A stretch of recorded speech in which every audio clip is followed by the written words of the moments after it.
everyone. Today we are going to discuss about evolution of blocking orders in India, Conundrum under section 79 and 69A of Information Technology Act.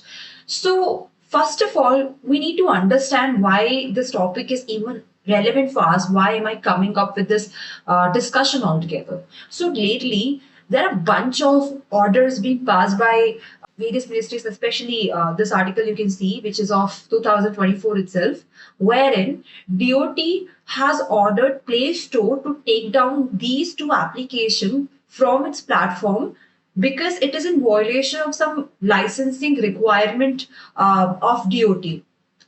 And apparently, this order is being passed under Section 79(3)(b) of the Information Technology Act. Now, as per our basic understanding, we know that Section 69A is the one which talks about blocking order related power under Information Technology Act. The question which remains unanswered as of now is how can government uh, or DOT they are passing such blocking order under section 79(3)(b). So we'll try to find out answer of this question, and we'll also see if DOT is the rightful authority of doing that or not. And then we will try to find out the answer. Why is the government using this power? Is there any reason behind it? And you can see this article also, wherein a pornographic website was taken down by DOT's order under section 79(3)(b) itself. Again, this is enjoying the same power as it is seen in this article. So this one is a little older article, but I found that one relevant for our discussion. So I want you to keep in mind that government is taking down these kind of content as well. So we'll try to figure out if this is one of the ground of blocking content under section 69 or under 79 or not. Now let's just start with our discussion. So we'll side by side take section 79 3B and section 69A for our better understanding, for our better comparative understanding. So let's just start with 2000 itself, how exactly the provision was at that time. So initially in 2000, there was no explicit provision for blocking orders. Section 69A was not existing at the time, and it was only section 69 which is talking about decryption of information related aspect. But in none of the paragraph there is anything regarding blocking order or blocking power is mentioned at all. Now let us see section 79, how exactly it is. So 79 at that time was a not a very descriptive provision, it was very narrowly drawn provision. It says that network service providers not to be liable in certain cases, and it says further, no person providing any service as a network service provider shall be liable for any offense or contravention which is committed on their platform. But if that thing happens without their knowledge, or even if that is brought in their knowledge, then they are taking or they're exercising proper due diligence from their end to prevent commission of such offense or contravention. So if they are able to prove and if they're able to show that, okay, we are complying with all the requirements of section 79, then in that case, they will be enjoying a safe harbor. They can be exempted from any liability. So this is the provision at the time in 2000. Now, the question which remains in a question mark as of now is what is the understanding of due diligence? What exactly does it mean? Does it mean that intermediaries are always bound to take down the content irrespective of whether it is properly brought in their knowledge or not? So for this understanding, let's just see this case of Chandev Kanta Bansal. So in this judgment, the court, it is a 2008 judgment. In this one, the court was of the opinion that there is no proper definition as of now for due diligence. That's why we will be referring to dictionary definition, and due diligence will means a reasonable diligence. It means such diligence as a prudent man would exercise in the conduct of his own affairs. So you'll have to take it in a manner as if this is your own business or your own affair. So this is the understanding till 2008. Now let's see in 2009 what exactly the amendment was with reference to section 69A and 79 of the Information Technology Act. So at that time, these two provisions were introduced. So to make a better understanding of this very elaborate and a very huge provision, I have divided the relevant paragraphs in element format. So let's just start with section 69A. It says that you have to comply with three requirements in order to pass any blocking order. First of all, that blocking order should come from the central government or any of its officers specially authorized by it in this behalf. And then, second of all, it provides the proper ground, which are sovereignty, defense, security, friendly relation, public order, for preventing incitement to cognizable offense relating to above. Now, we need to keep in mind that there are only six such ground enlisted under 69A. There is no other ground for passing any blocking order as such. And then the third element provides a proper procedure laid down under blocking order rules of 2009, wherein bunch of things are required to be complied before you pass any blocking order that we'll be discussing further. Now let's see section 79.3b. What are the elements which was introduced after substitution of section 79 with a new provision altogether? So this particular 79.3b, it has to be read with first paragraph, that is clause 1, which says that intermediaries will be not liable for any third party information, data, or communication link if they are complying with these two requirements. So one of the requirement is 3b. Now let's see what are the elements which are there in 79.3b, which is leading to giving this the government, the authorities, a separate power of blocking the content. First element says that there has to be actual knowledge, or if they are being notified by appropriate government or its agency about commission of any unlawful act on their platform. So these are the two elements. Now, first of all, first question, whether this authority, this appropriate government body, if that is the same central government body or the authority which has been referred in 69A, or if this is the separate or different body altogether. Now we'll have to address this question. Now, second question is unlawful act. What is the ambit of the term unlawful act? Is it equivalent to these six ground, or if this term is a separate thing altogether, it will need a separate interpretation altogether. Now, the third thing which is missing in 79.3b is the procedure. If at all this is a separate power, then in that case, what is the procedure? Because see, there is a very lengthy procedure under this particular rule, but we don't have any such thing under 79.3b. So we'll try to figure out questions to all this question. Starting with first one, we can refer to section 2 clause E of Information Technology Act, which actually provides the definition of appropriate government itself.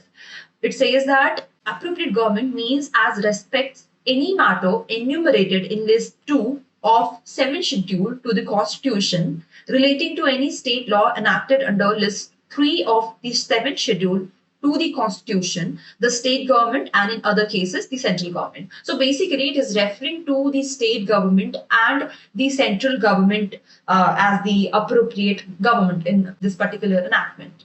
So now let's figure out if these two sections get a little different one, because in 69A it is central government which is provided the power, but in 79.3b it is state government and central government both who are provided the power.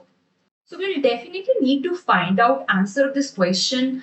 How is it possible that we have a different authority under 69A and we have a different authority under 79.3b, wherein taking down order can be passed by appropriate government, which is state and center.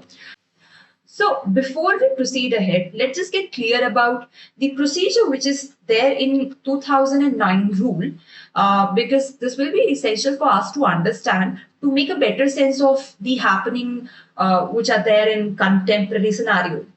So first of all, if anyone, any victim feels like making any complaint, In that situation, they'll have to go approach the nodal officer. So all the state and central government, all the authorities, all the bodies, they have one nodal officer designated.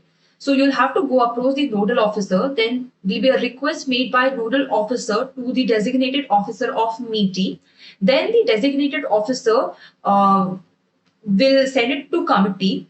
The committee gives the written recommendation to Secretary of MITI, and Secretary of MITI will either approve the same or disapprove the same. And if the same is being approved, the designated officer will direct the blocking of content. However, order has to be reviewed by the review committee, which meets once in 2 months. So before I move ahead, I'd like to tell you, as of now, the designated officer of MITI is Group Coordinator Cyber Law. It is 2021's notification.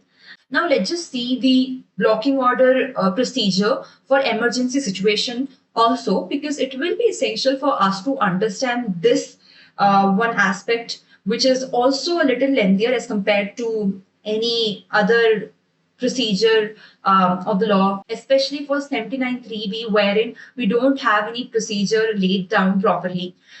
So basically, emergency blocking order under 2009 rule, it provides that first of all, you have to go approach the nodal officer, that request will be sent to designated officer, and if the designated officer believes like having such necessity, they'll make recommendation to Secretary of MITI, Secretary to MITI, and then an interim order will be passed by the same.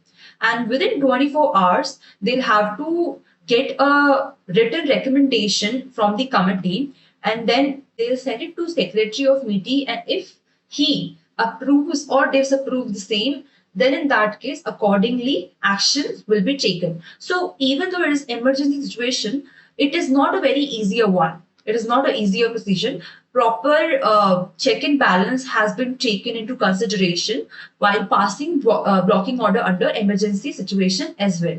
Now moving ahead with our next year, which is 2011, when intermediary guidelines was introduced. Let me make it clear. This rule is formulated under 79 clause 2, not under clause 3. So it is not a proper rule to be referred for the discussion of 79(3)(b. Still, we need to look into this rule if at all they have referred to 79(3)(b) or not.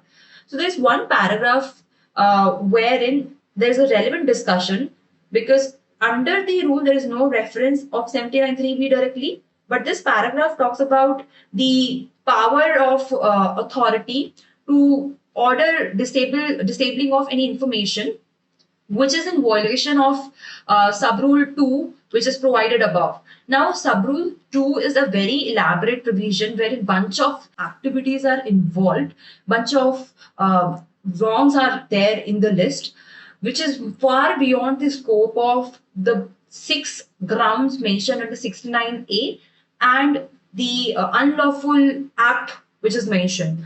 But one question which is still there in our mind is if this rule has anything to do with 79 clause 3b or not. So let's move ahead with Shreya Shingal judgment, which has interpreted both the section and it has provided answers to bunch of our questions. Let's start with this judgment. So basically, the judgment talks about 69A. We'll start with 69A itself, then we'll go ahead with 79(3)(b) separately. So 69A was upholded by the Honorable Court in this judgment, saying that it is adhering with 3 major things. So there are 3 grounds why they believe that it is fair enough, it is not unconstitutional in nature. First of all, court was of the opinion that there is a proper authority under the legislation which is passing such order.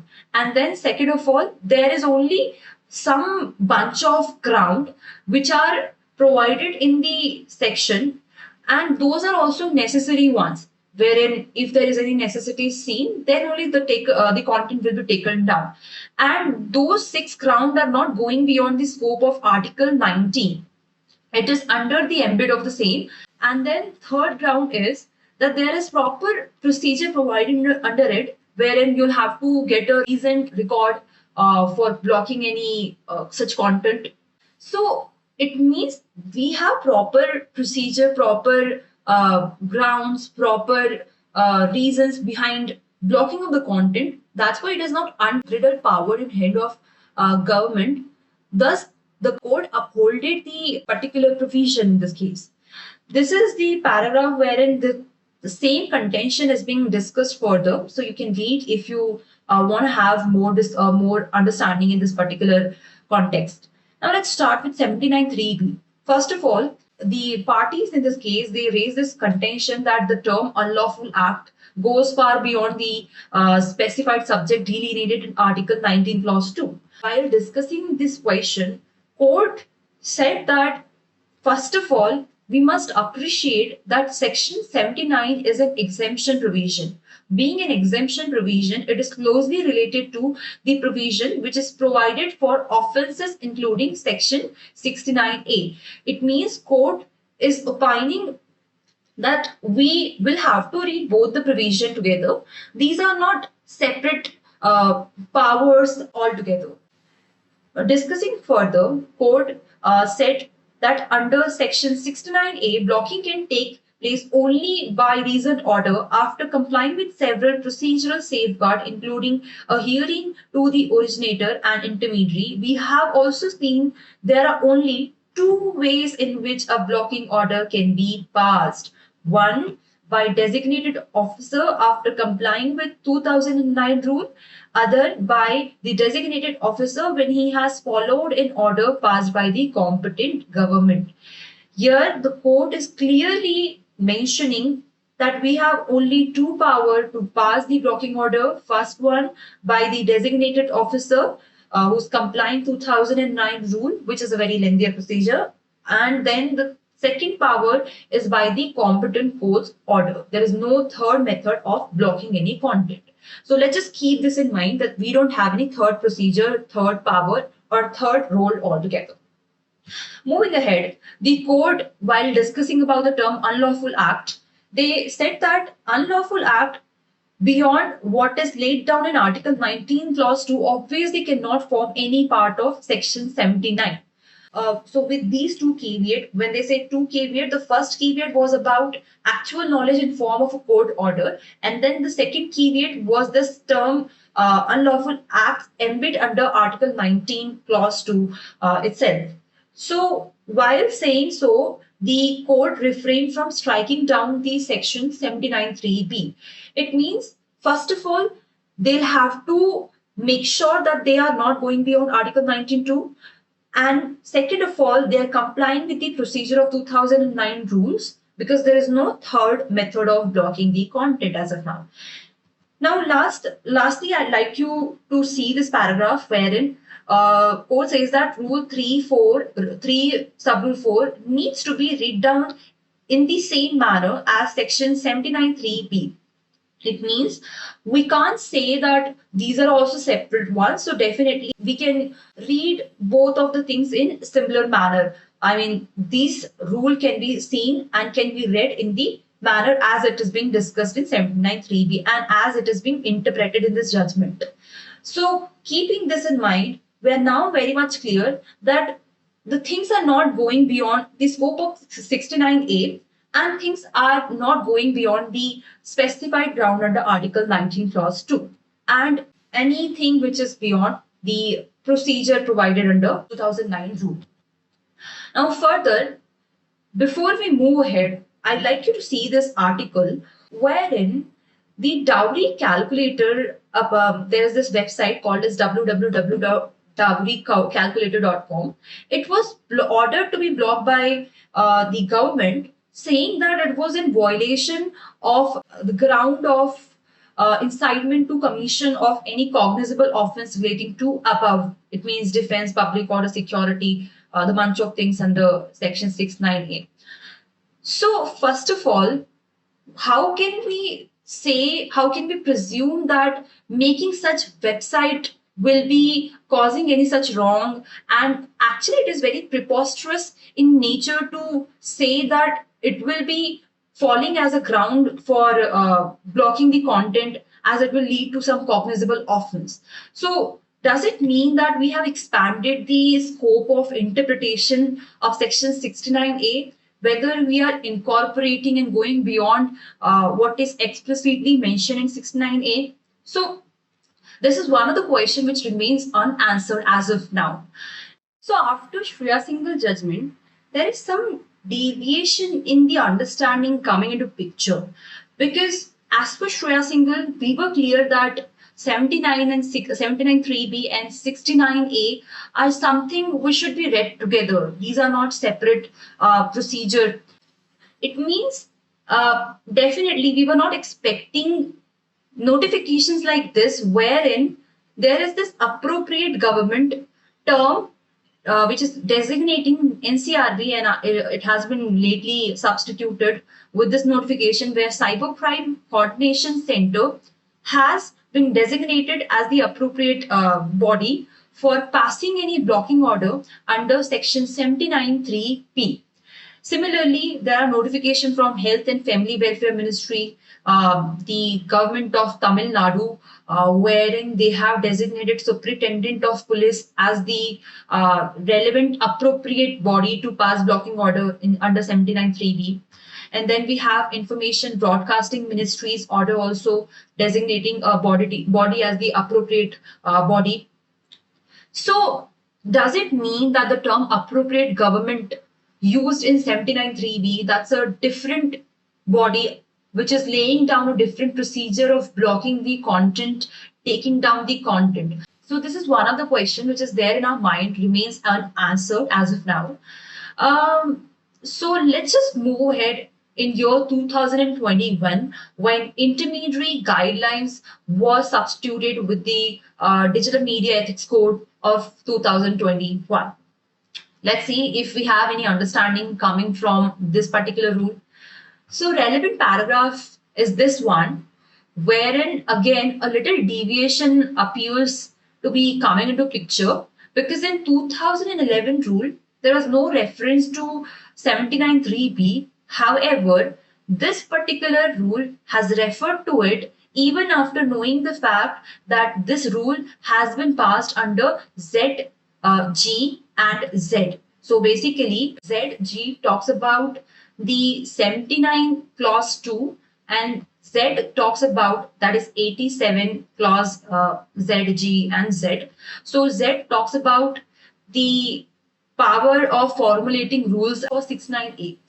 It means there is no reference of 79(3)(b under section 87 of ZG and Z of Information Technology Act.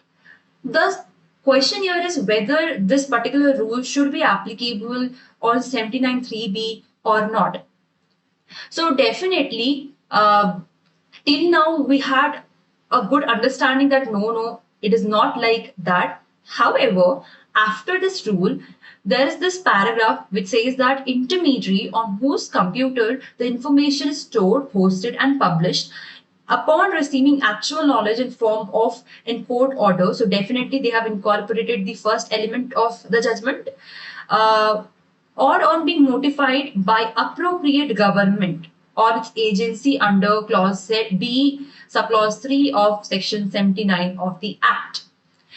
And after getting notified, they shall not host, store, publish any unlawful information. Now, this term unlawful act, unlawful information is taken in a very broader manner under this particular paragraph. Let's just read this, which is prohibited under any law for the time being in force in relation to interest of sovereignty, integrity, security, public order, decency, morality, contempt of court, defamation, incitement of offense, or any information which is prohibited under any law for the time being in force. So we have seen 69A had only 6 ground. However, under this particular rule, there is 3 more ground which is added under its ambit, that is decency, morality, and then any information which is prohibited under any law for the time being in force, and defamation. So these 3 were not there in 69A. And now looking into the term unlawful act under 79(3)(b, so they have interpreted that term in a manner that we have now 9 grounds as the term constituting unlawful act. And accordingly, they are saying that you'll have to take down as soon as you're informed by any appropriate government about any of these thing or any of the information which is in violation of any of this ground. So apparently, first, Shreya Singhal said that you can't go beyond Article 19, Clause 2. Again, this ninth point, which is any information which is prohibited under Article any law for the time being in force. Article 19, Clause 2 does not talk about any such thing. It means Shreya Singhal's point, again, it is in violation of that. This particular rule is going far beyond the laid down and interpreted judgment as it was interpreted in judgment of Shreya Singhal. The second point, that they'll have to adhere to rules of 2009, but again they are saying that we have some appropriate government way wherein if they notify any content to be taken down, then we'll have to take down the thing, and there is no procedure for the same. We can't see any procedure being laid down as it is there in 2009 blocking order rule. And the third thing is definitely the authority, because under the 69A, there is just one authority, central government, and its designated officer. But under this one, there is this appropriate government, which can be state government, central government, and anything which is being notified by the appropriate bodies of that government. And we have seen Ministry of Broadcasting and then bunch of other department, ministry, and state government passing notification for designation of appropriate body for passing the order under 79(3)(b). So now we are definitely clear that there are two separate power. 69A is something else and 79(3)(b) is something else. 69A is a very lengthier, very well written power wherein the interest of both the parties is seen. However, 79(3)(b), no procedure, very broad ground, bunch of things are there. So definitely 79(3)(b) is a very easier provision in hand of government to pass any blocking order as compared to 69A. So this will certainly raise the constitutional validity of 2021 rule, which has broadened the scope of the same, definitely keeping in mind the bunch of notification passed by different bodies. After this particular rule, now this is 2023 when the Digital Personal Data Protection Act was introduced, and there's one provision in it which is also interesting for our discussion, because Section 37 gives the power to central government that as and when they receive any written request from the boards, the data protection boards end, in that case, they'll have to take down the consent, and the ground of taking down such content is the interest of general public. Again, we don't have proper interpretation of this term. If interest of general public is the same ground which is there in 69A, is the same thing which is adhering to 19 clause 2, is the same thing as it is being interpreted in rule 3 of 2021 guidelines. So this term can again raise the question whether this is a fair provision or not. If we know that we already have a power for blocking any content, we have a proper enactment wherein blocking order has to be passed in a proper manner. So if it is fair having a separate provision under it, irrespective of the fact that we have a separate enactment also. Now moving ahead, let's just discuss few questions which came in my mind while researching on this particular proposition. First of all, let's just get clear that should the constitutionality of Section 79(3)(b) in conjunction with Rule 3(1)(d) be a matter of consideration? Answer is clear after having this lengthy discussion that yes, it should be reconsidered, because Shreya Singhal said something else, but this the development which has happened after the judgment is very different, and it is in contravention with the findings of Shreya Singhal judgment, and definitely that gives a ground for reconsideration of the same. Second question, does the requirement of reasonable effort as per Rule 31B of intermediary guidelines necessitate the mandatory takedown of content as part of due diligence obligation? Uh, so the term reasonable effort was used in Rule 31B, and actually this term is interpreted in recent case of Kunal Kamra, wherein fact check unit was questioned. While discussing the term in that judgment, Justice Gokhale and Justice Patel gave a differing opinion. Justice Patel was of the opinion that the reasonable effort is a term which can actually bring in a mandate on their head that you'll have to take down the content, and if you fail to do so, you'll lose your safe harbor. However, Justice Gokhale was of the opinion that the term reasonable effort is something which requires a positive action from your end, but it shouldn't take back your safe harbor if you fail to do so. I mean, if you take the positive action, but you fail to have cognizance or have knowledge of any such act or any such thing which is provided in Rule 3, it doesn't mean you lose your safe harbor. So the third judge before whom the case was laid before, he definitely affirmed the opinion of Justice Gokhale.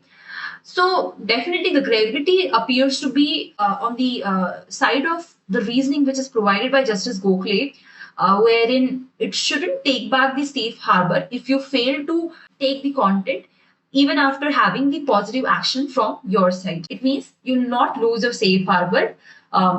The reasonable effort is not a mandate on you. You will be given enough opportunity before your safe harbor is taken back. Now, next question is the formulation of intermediary guidelines of 2021 under clause Z and ZG of subsection 2 of section 87 of Information Technology Act 2000 valid without preliminary scrutiny? Now, this question we have already discussed, that the clause Z and ZG of subsection 2, these are the two things. ZG is talking about 79, Z is talking about 69A. So whether it is fair and whether government is opining and agreeing that both 69 and 79 should be read together, and that's why they have passed 2021 rule under the ambit of both the clauses, because 2011 intermediary rule was only passed under ZG. There was no reference of clause Z of section 87. However, in this one rule, they have referred to both the powers. So does it mean that government is agreeing that 69 and 79 should be read together? And does it even mean that government is agreeing that we'll extend the power of the 2021 rule up to clause 3 also, 79(3)(b) also? So there are a bunch of questions like this which is unanswered because of this 2021 intermediary guidelines. Now, next question is, why is the content related to copyright being taken or is being blocked under 69A? So simple answer as of now is that Copyright Act has been provided overriding effect under Information Technology Act. It is section 81 which says that Copyright Act will be provided an overriding effect over Information Technology Act. Now, next question and the last question is, how is the government banning obscene content under 69A? So there are a bunch of news coming into picture wherein 69A is being used to block the obscene content. So we had seen that there are only 6 grounds. There was no ground called as obscenity under the ambit of it. This question raises a very nice idea. If government is encroaching or it is going far beyond the scope of it, and if there is anything else that they are considering which is not actually in our mind or which is not brought in our knowledge. So it will be interesting to see answer of this question, because this is as of now we have discussed based on our research so far. know exact 100% clarity over these questions. So this is all from my end. If you all have any idea about those questions, and if you like to share anything that you have to share on this topic, I'd be more than happy to discuss this with you further. And thanks for watching this video. Thank you.